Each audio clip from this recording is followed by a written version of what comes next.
pues una oportunidad muy bonita de, yo por lo menos que vengo de fuera, pues de conocer un poco qué es lo típico de Mundaka. Está muy bien, como se junta gente, puedes tomarte algo. Urdaibai eta Busturialdeko eskualdean produktu lokalak ikusten dituzten ekoizleak asko dira eta hau aukera bikaina, bai musika daukagu gauean, baina egunean zehar produktore lokalak edo ekoizle lokalak ezagutzeko aukera bikaina.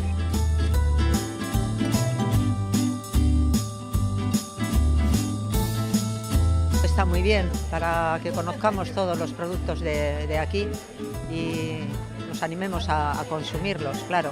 Bueno, de hecho, nosotros ya consumimos los productos de aquí.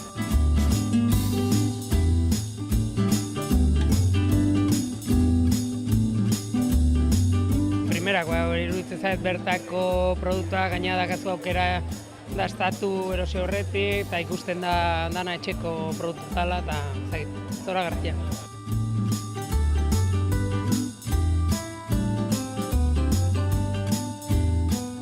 Nosotros hemos desarrollado un proyecto que se llama Esencias de Urdaibai, que básicamente lo que se trata es de, lo que hacemos es poner un poco en valor a todos los productos de calidad de la comarca que tenemos aquí, pues como puede ser el pimiento de Guernica, las conservas, la carne de Euskal-Okela, el queso Idiazábal, y son productos de muchísimo nivel que a todos nos gusta probar, tanto aquí como a nivel internacional, que estamos muy bien valorados.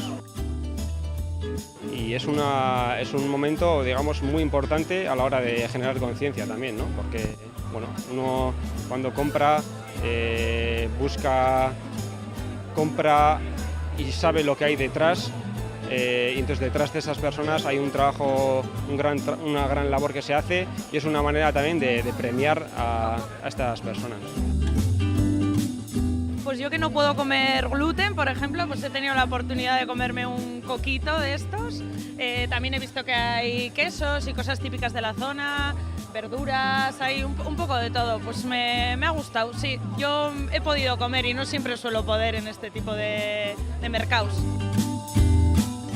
Bereziki kalitatezko produktuak ikusten da bertakoa dena zuzenagoa da eta ikusten da azkenean zuzenean ikusten da nola lantzen duten eta kalitatea nik uste dut probatzen denean ikusten dela.